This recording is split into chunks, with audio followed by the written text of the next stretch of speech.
Amen. J'aimerais saluer l'ensemble des chrétiens. Très content de partager avec vous ces moments. Nous voulons remercier le Seigneur pour cette grâce que nous avons de pouvoir le servir, être attachés à lui. Et de plus en plus, il y a dans le cœur de ceux qui aiment Dieu ce profond désir de nous tenir, de se tenir devant Dieu et de recevoir de lui avec abondance, de vivre une profonde communion, une intimité sincère et vraie avec lui. Et nous croyons que tout dépend de ces moments de partage que nous vivons secrets avec lui. Et il n'y a pas de bénédiction s'il n'y a pas de connexion avec Dieu. Il n'y a pas de transformation s'il n'y a pas d'intimité avec Dieu. Ce sont des moments où Dieu nous façonne, nous modèle, nous transforme. Et de plus en plus, la nature de Christ se voit en nous et à travers nous. Alléluia. Et c'est le but de Dieu. La parole est là pour opérer ce changement en nous et nous voulons nous laisser encore captiver par cette parole. J'aimerais saluer toute personne nouvelle, s'il y en avait au milieu de nous. Nous sommes très heureux de vous accueillir. L'église de Saint-Pierre et moi-même vous accueillent chaleureusement et fraternellement au nom de Jésus. On ne va pas vous demander d'où vous venez, même on va juste vous demander de lever la main, comme ça on va vous accueillir, vous qui venez d'une autre église. Voilà, je vois des mains qui se lèvent. Que Dieu vous bénisse, que Dieu bénisse ces personnes qui nous visitent. Très content. Je vois également deux mains qui se lèvent de l'autre côté. Que Dieu vous bénisse également. Très content de vous avoir parmi nous ce matin. J'aimerais saluer toute personne nouvelle en leur disant, vous avez choisi la meilleure part et le bon endroit. La personne qui vous a convié, qui vous a conduit ici, c'est une personne intermédiaire entre Dieu et vous. Et voyez dans votre présence et aussi dans cette invitation une sainte convocation qui vient de Dieu et du ciel. Je salue les personnes qui nous rejoignent sur les réseaux sociaux. Que Dieu vous bénisse également, chers amis. Soyez concernés par ce temps d'écoute et de partage de la parole. On va lire ensemble dans le livre de Josué, chapitre 1er, versets 1er à 9. Voici ce que la Bible dit. Après la mort de Moïse, serviteur de l'Éternel, l'Éternel dit à Josué, fils de Nun, serviteur de Moïse, Moïse, mon serviteur, est mort. Maintenant, lève-toi, passe ce Jourdain, toi et tout ce peuple, pour entrer dans le pays que je donne aux enfants d'Israël. Tout lieu que foulera la plante de votre pied, je vous le donne comme je l'ai dit à Moïse.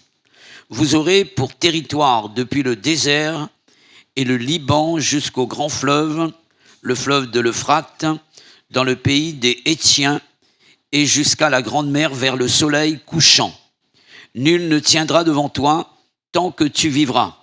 Je serai avec toi comme j'ai été avec Moïse. Je ne te délaisserai point, je ne t'abandonnerai point. Fortifie-toi et prends courage, car c'est toi qui mettras ce peuple en possession du pays que j'ai juré à leur père de leur donner. Fortifie-toi seulement, aie bon courage en agissant fidèlement selon toute la loi que Moïse, mon serviteur, t'a prescrite. Ne t'en détourne ni à droite ni à gauche, afin de réussir dans tout ce que tu entreprendras. Que ce livre de la loi ne s'éloigne point de ta bouche, médite-le jour et nuit, pour agir fidèlement selon tout ce qui y est écrit. Car c'est alors que tu auras du succès dans tes entreprises, c'est alors que tu réussiras. Ne t'ai-je pas donné cet ordre? Fortifie-toi et prends courage. Ne t'effraie point et ne t'épouvante point, car l'Éternel, ton Dieu, est avec toi dans tout ce que tu entreprendras. Amen. Amen. Je vous laisse le titre de mon message pour l'Église ce matin, et c'est une question: qu'allons-nous faire maintenant? Ce message, c'est un message qui fait suite à celui que j'ai pu apporter le dimanche 21 septembre, il y a 15 jours de cela. Je ne sais pas si vous vous rappelez du dernier titre de mon message: comment gérer les mauvaises nouvelles. Vous vous rappelez de ce message-là? Donc, en fait, ce matin, j'aimerais continuer dans la même pensée. Et cette question posée à travers du titre, est une question que chacun d'entre nous s'est posée un jour suite à une mauvaise nouvelle qui nous est parvenue. Et maintenant, qu'allons-nous faire? Et quelqu'un a dit, et maintenant, que vais-je faire? Et maintenant, qu'allons-nous faire? Alors que le problème est là, alors que la mauvaise nouvelle est là, alors qu'une situation nous touche, alors qu'une épreuve est là, la question est celle-ci, qu'allons-nous faire maintenant? Peut-être qu'il y a encore parmi nous ce matin de ceux qui sont en train de se poser cette même question et vous dites, je ne sais pas quoi faire. Comment pourrais-je m'en sortir? Quelle est la solution? Comment m'orienter? Quelles sont les voies que je dois utiliser, que je dois prendre pour pouvoir sortir vainqueur de cette situation, de cette mauvaise nouvelle? Ça aussi, ça a été la question de quelques personnages bibliques, et notamment le roi Josaphat, un jour a posé dans une prière qu'il a adressée à Dieu cette même question. Alors que l'ennemi du peuple d'Israël, les Ammonites, les Maonites, marchaient contre Israël pour faire la guerre à ce peuple qui est le peuple de Dieu. Et voici, le roi Josaphat a présenté cette prière à Dieu. Nous ne savons que faire. Mais il y a un mais. Alléluia. Nous ne savons que faire. J'aime bien ces mais où il y a une question qui est posée, où il n'y a pas de solution, et juste après, il y a une parole qui arrive. Mais nos yeux sont sur toi. Amen. Et quand le problème est là, quand la situation difficile nous touche, nos yeux doivent être tournés vers le Seigneur Jésus, vers le Dieu de la Bible. Dans Luc, chapitre 16, Jésus va parler d'un homme qui a été destitué de sa fonction. Le fait de ne pas avoir été à la hauteur dans la gestion de l'entreprise du directeur pour lequel il travaillait. Voici la question posée par cet homme lorsqu'il s'est retrouvé au chômage. Que ferais-je, étant donné que je n'ai plus l'administration des biens de mon directeur, étant donné que je me trouve dans cette situation, qu'est-ce que je dois faire? Et ça a été une question qui était là dans son cœur. Dans le texte que nous avons pu lire ensemble, Dieu rappelle à Josué cette nouvelle dont il avait déjà connaissance. Il était question de la mort de Moïse au verset 2, il dira ceci. Moïse, mon serviteur, est mort. Il aurait pu dire, Seigneur, je le sais. J'ai été présent. Je connais ce qui s'est passé. Faut-il me rappeler cette situation? Bien sûr que oui, parce que Dieu nous connaît parfaitement. Moïse, mon serviteur, est mort, dira Dieu. Et juste après, il est dit, maintenant. Et ce maintenant est important pour Dieu et pour nous également. C'est-à-dire, qu'est-ce que je dois faire? Alors que Moïse est mort, qu'est-ce que je dois faire? Comment je dois gérer la situation? Josué fait face, non pas à une montagne seulement, qui se dresse devant lui, mais je dirais à une chaîne de montagnes. La mort de Moïse, il s'agit d'un homme avec un CV hors du commun. Et cet homme s'en est allé. Il a quitté la terre. Je pourrais citer quelques éléments en faisant partie de son parcours, de son CV. Ancien prince d'Égypte, libérateur du peuple d'Israël de l'esclavage de l'Égypte. La Bible dit que Dieu parlait à cet homme non pas comme chacun d'entre nous, mais face à face. Et il est dit comme un ami personnel. Vous avez entendu des 10 plaies d'Égypte. Dieu s'est servi de cet homme pour accomplir des prodiges extraordinaires, pour que le peuple soit libéré. Et Dieu a travaillé par sa main. L'ouverture de la mer Rouge. Et on a vu des films présentant ces scènes-là. Cet homme a conduit le peuple d'Israël, qui est devenu un peuple rebelle, dans le désert. Et c'est lui qui a reçu l'étape de la loi. La Bible dit que la loi a été donnée par Moïse, mais la grâce et la vérité sont venues par Jésus. Et on parle de Moïse comme étant l'homme de la loi. Des signes et des prodiges dans le désert. Dieu a pu abreuver son peuple à cause de la foi de cet homme à travers d'un rocher. La Bible dit que ce rocher dans le désert était le Christ lui-même. Il est parlé de lui comme étant l'homme le plus patient que Dieu ait connu. Alors que Dieu souvent a voulu en finir avec ce peuple à cause de sa désobéissance, Moïse va se tenir en prière dans l'intercession. Il va dire, non Seigneur, tu ne peux pas agir comme cela. Qu'est-ce que va dire l'ennemi si tu agis comme cela? Et tu as laissé une promesse à ton peuple, c'est que ce peuple arrive dans le pays de Canaan. Alors tu ne peux pas agir comme cela. Et dans le jeûne, dans la prière, sur la montagne, pendant 40 jours, il était dans l'intercession. Et Dieu répond à sa prière. Alléluia. Un homme de prière. Et je peux parler de lui comme d'un serviteur fidèle.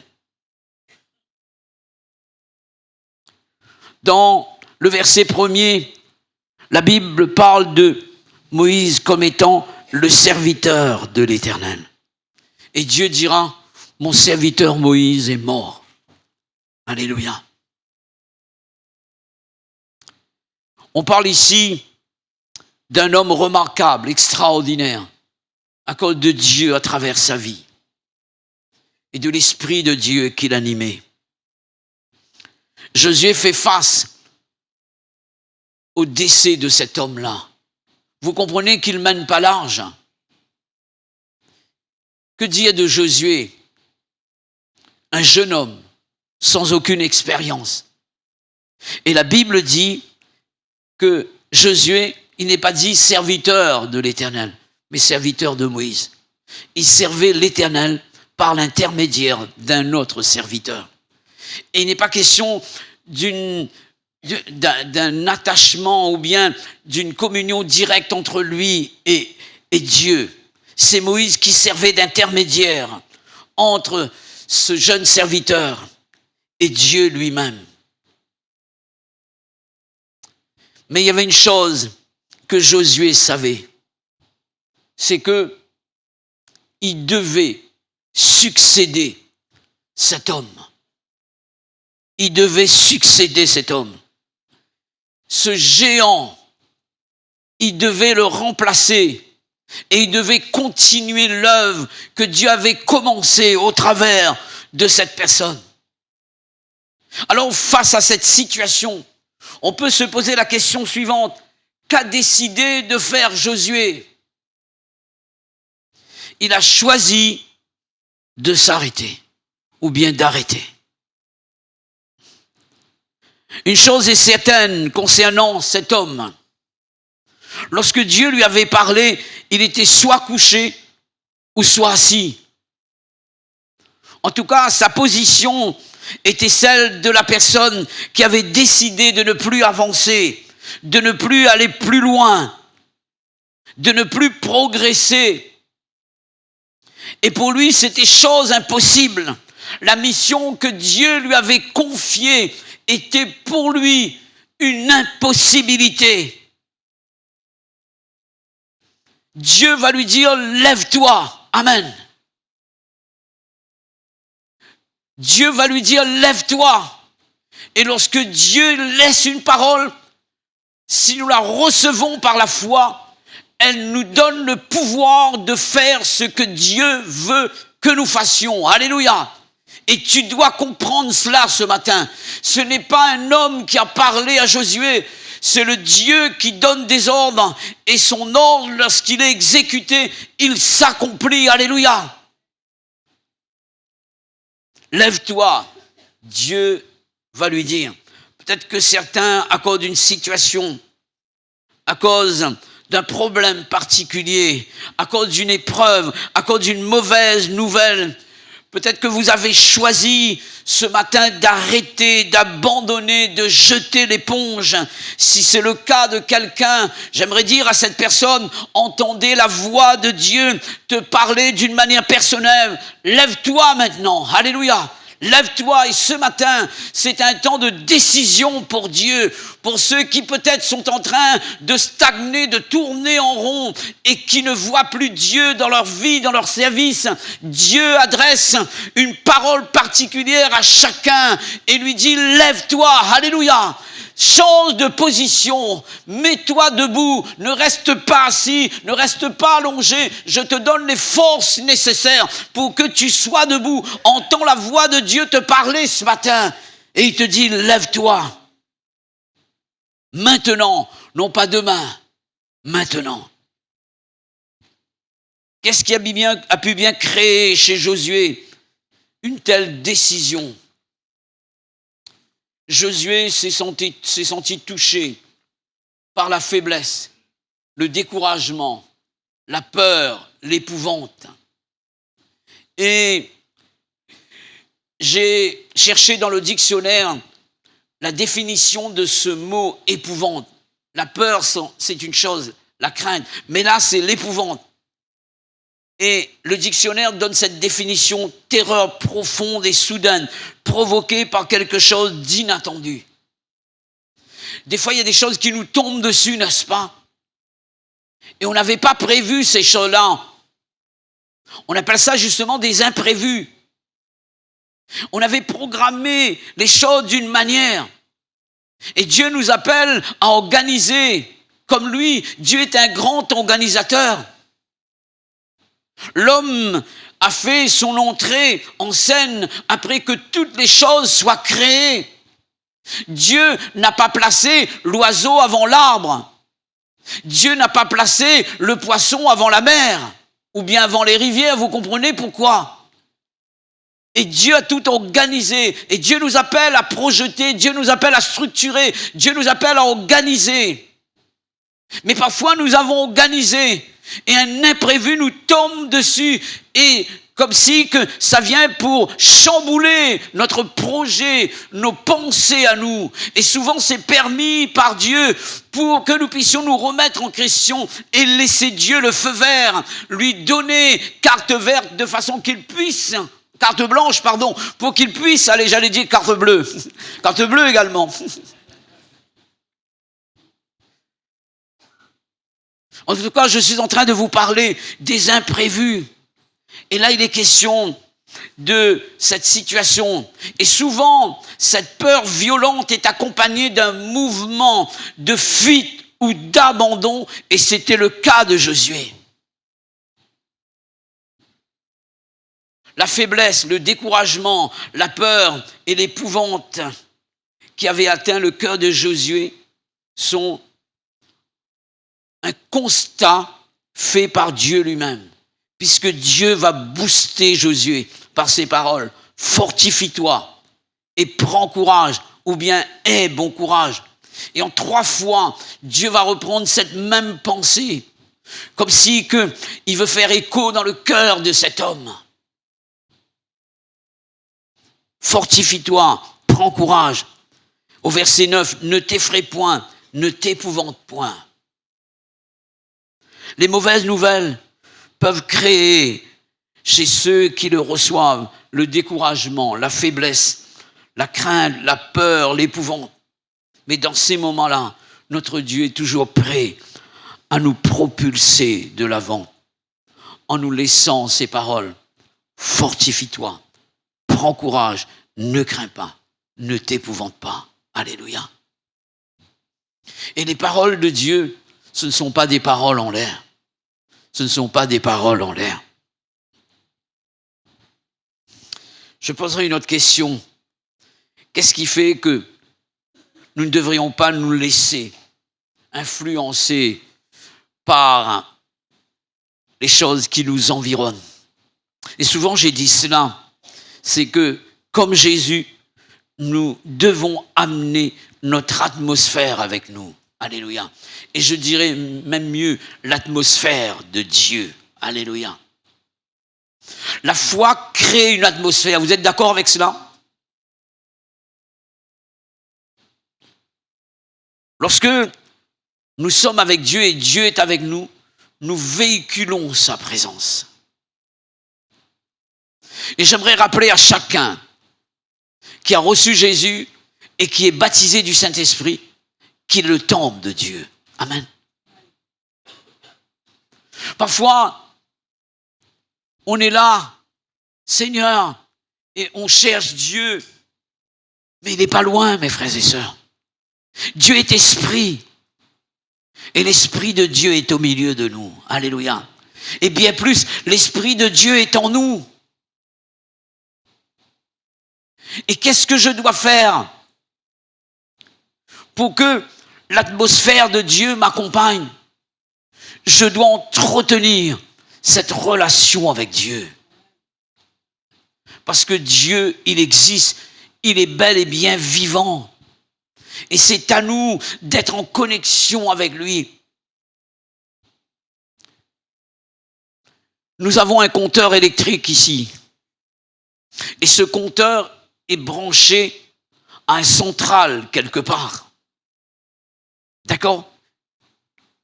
Et c'est là que arrive l'énergie et c'est véhiculé dans l'ensemble de l'île. Et il y a une source d'énergie quelque part. Même si nous sommes branchés à cette source, à ce central, et que nous avons un compteur ici, et que le compteur est appuyé sur le bouton on. Mais vous avez des interrupteurs qui sont là et qui permettent à la lumière de se faire au milieu de nous et cette salle d'être éclairée.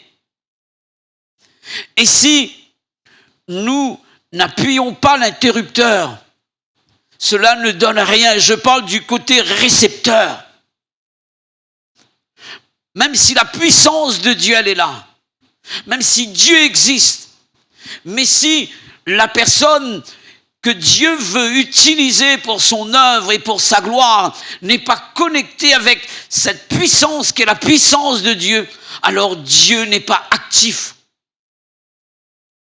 Et souvent, je parle de la présence active de Dieu. Vous savez que Dieu est partout, d'accord? La Bible parle de l'omniprésence de Dieu. Dieu peut être, il voit ce qui se passe dans une boîte de nuit, vous êtes d'accord avec ça? Il voit ce qui se passe dans une salle de cinéma où l'on projette des films sales. Dieu voit cela. Il voit lorsque quelqu'un est en train de pécher, lorsque quelqu'un est en train de faire, en tant que chrétien, des choses contraires à la volonté de Dieu. Il voit ces choses, mais il n'est pas avec cette personne, dans le sens que Dieu, sa présence n'est pas active. La présence active de Dieu, elle est là lorsque la personne est branchée avec lui. Alléluia. Et connectée avec lui. Vous me suivez là? Je parle de relation avec Dieu. Je parle de relation avec Dieu. Et Dieu va amener Josué dans cette relation avec lui.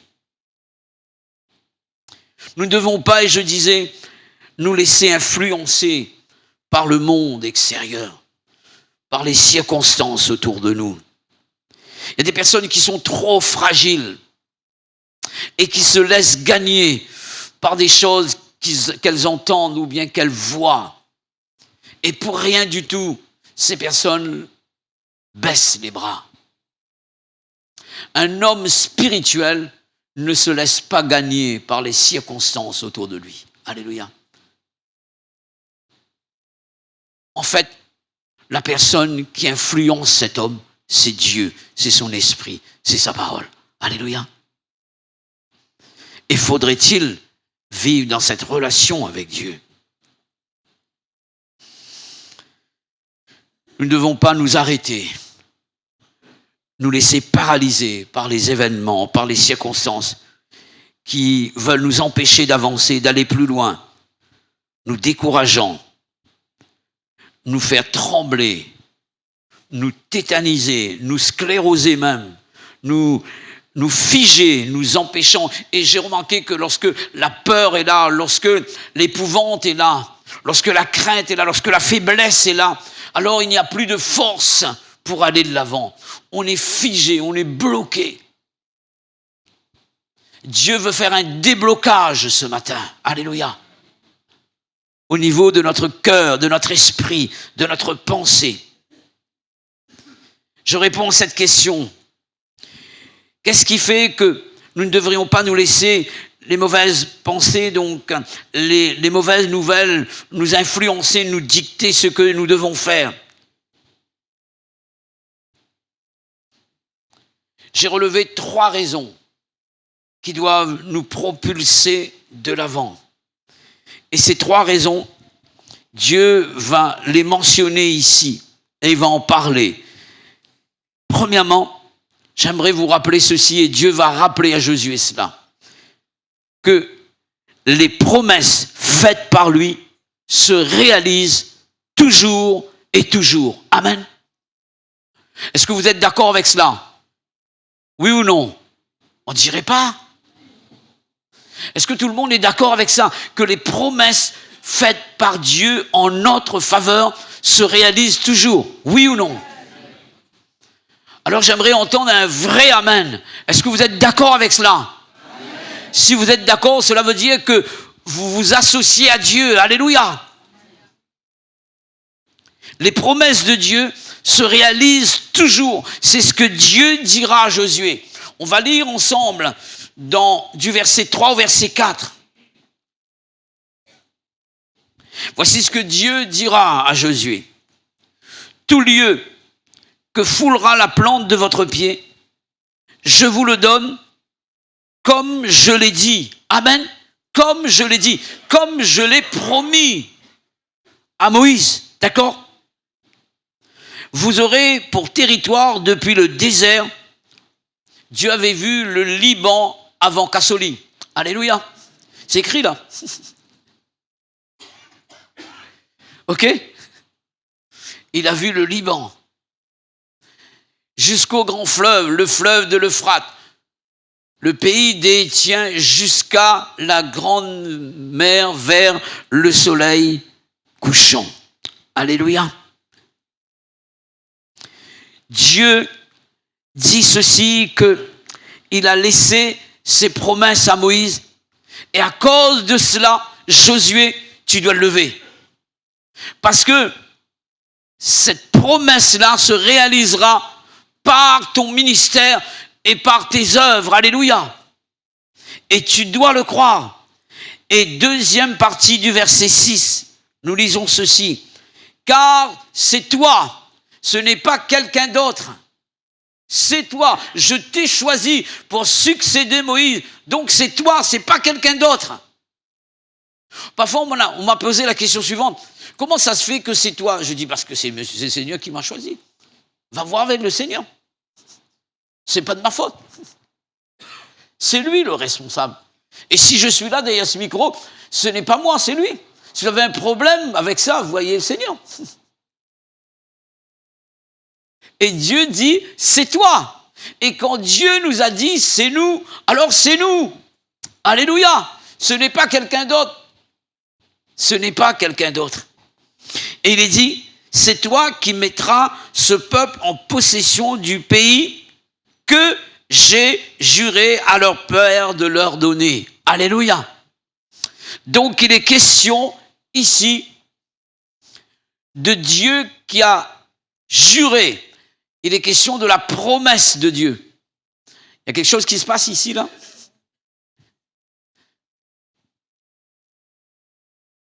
Je suis en train de vous parler de la promesse faite par Dieu qui se réalise déjà. Il va dire, comme je l'ai dit à Moïse, et que j'ai juré à leur père de leur donner. Amen. Alors si nous croyons cela, mes frères et sœurs, quoi qu'il advienne, quelles que soient les nouvelles, quels que soient les problèmes, quelles que soient les difficultés, souvent je me dis, Seigneur, heureusement que tu n'es pas comme nous. Si à la croix, tu avais tout abandonné, on serait mort en enfer. Vous avez réalisé cela, mes frères et sœurs? Vous qui vous laissez gagner par le découragement, vous qui abandonnez facilement, vous qui baissez les bras, vous qui êtes prêts à tout plaquer, est-ce que vous réalisez l'amour? Et souvent, l'on dit cela, ce ne sont pas les clous qui ont retenu Jésus à la croix, il pouvait s'en débarrasser, mais c'est l'amour qu'il avait pour chacun d'entre nous. L'amour est plus fort que la mort. Alléluia. Est-ce que nous aimons Dieu? Est-ce que nous l'aimons? Est-ce que Dieu nous a été fidèle? Alors comment ça se fait qu'on est prêt à tout plaquer lorsque le problème est là? Que Dieu nous encourage ce matin et qui nous propulse de l'avant. Deuxième raison qui doit nous propulser vers l'avant, c'est que Dieu, le Dieu qui est avec nous ce matin, c'est le même Dieu qui était avec ceux qui étaient avant nous. Alléluia.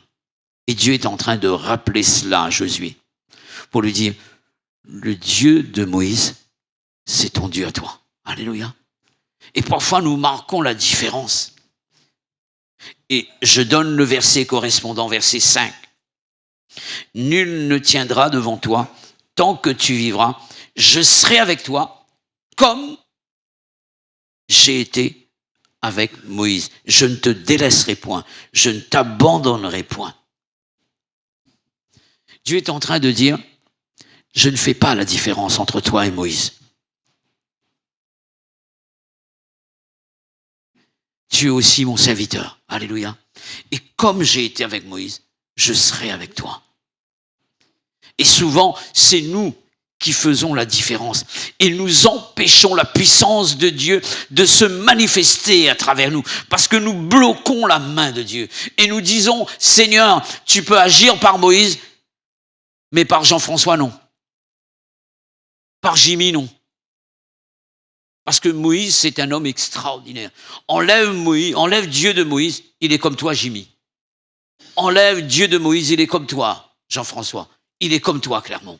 Vous êtes d'accord avec cela? La Bible dit que ces hommes-là étaient de la même nature que nous. Et c'est nous qui limitons la puissance de Dieu. Parce que nous avons dit, Seigneur, par Moïse, tu peux le faire, mais par moi, non. Par moi, non. Et c'est ce que Josué, sans s'en rendre compte, était en train de dire. Il était en train d'aduler Moïse. Et lui, se voyait faible, incapable. Et souvent, Dieu ne peut pas travailler avec nous parce que nous n'avons pas donné au Seigneur le champ libre pour agir. Comme j'ai été avec Moïse. Moïse n'était pas plus que Josué. Moïse était mort. Il n'y était plus. Mais Dieu ne meurt jamais. Alléluia. Dieu est en train de dire, mon serviteur Moïse est mort, mais toi, lève-toi, parce que je serai avec toi, comme j'ai été avec Moïse. Donc tu peux passer le Jourdain. Moïse est mort, mais le Dieu de Moïse n'est pas mort. Alléluia. Parfois, on se dit, mais qu'est-ce qu'on va faire? Tel pasteur n'y est plus, l'autre n'y est. Ce n'est pas le pasteur, mais c'est Dieu au travers du pasteur. Et nous devons comprendre cela. Et tant que nous avons compris cela, tant que Dieu pourra agir à travers de n'importe quelle personne.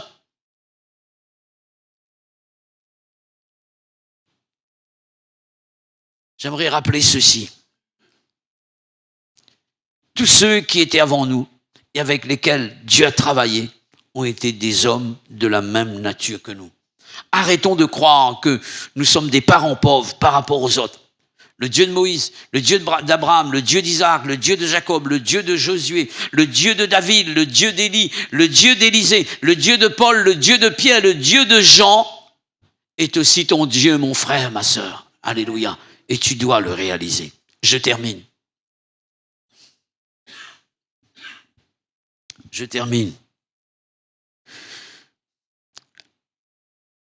troisième raison qui doit permettre à Dieu de nous propulser de l'avant, c'est que notre force, notre courage, notre foi, notre réussite, notre succès, nous les puisons dans la parole de Dieu. Amen.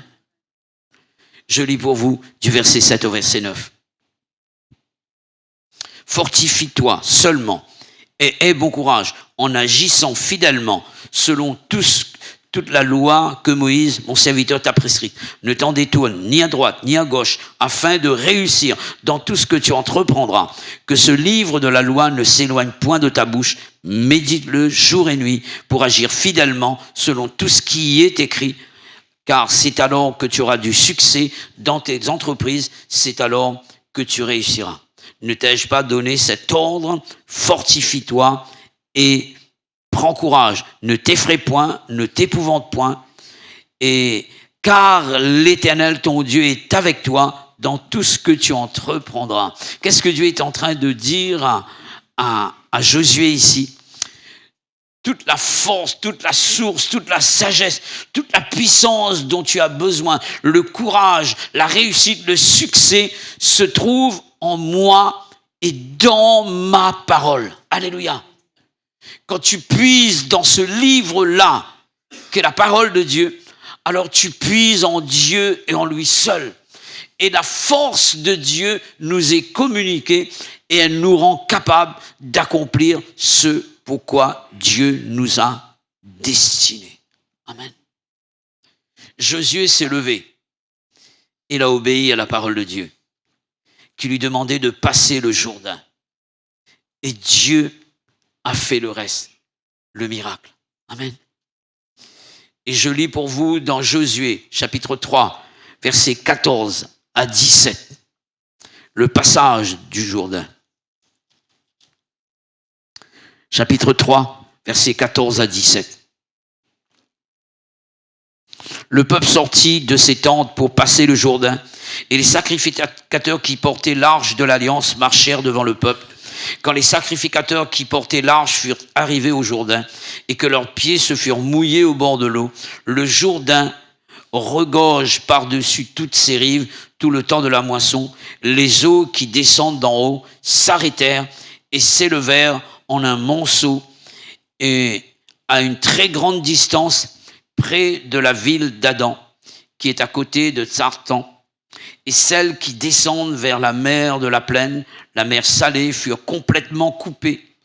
Le peuple passa vis-à-vis de Jéricho. Les sacrificateurs qui portaient l'arche de l'alliance de l'Éternel s'arrêtèrent de pied ferme sur le sec au milieu du Jourdain, pendant que tout Israël passait à sec, jusqu'à ce que toute la nation eut achevé de passer le Jourdain. Amen. J'aime bien cette expression, jusqu'à ce que. Amen. Jusqu'à ce que. Tant que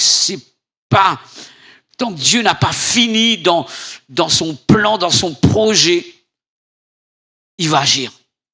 Il va agir. Si nous laissons gagner par le découragement, nous abandonnons, il va se servir de quelqu'un d'autre, mais son œuvre s'accomplira. Alléluia. Son œuvre s'accomplira. Sa volonté sera faite. Et peut-être pas par nous, mais par quelqu'un d'autre. Parce que le plan de Dieu s'exécute toujours. Le passage du Jourdain a permis à Josué de passer de l'acteur du second rôle au rôle principal. Il était après Moïse. Et là, la Bible dit ceci, et je lis pour vous, dans Josué chapitre 4, verset 14. En ce jour-là, après le passage du Jourdain, justement, l'Éternel éleva Josué aux yeux de tout Israël. Ils le craignirent, car comme ils avaient craint Moïse tous les jours de sa vie, il arrive à la hauteur de Moïse. Alléluia. Il arrive à la hauteur de Moïse. Et s'il n'avait pas écouté la voix de Dieu, le plan de Dieu pour amener le peuple à craindre son nom comme le peuple craignait Moïse, ce but n'aurait pas été atteint. Alléluia. Il y a des projets de Dieu qui sont là pour cette église, pour chaque membre de cette église. Dieu veut atteindre son but. Mais souvent, malheureusement, le but de Dieu n'est pas atteint parce que nous ne sommes pas au diapason avec Dieu.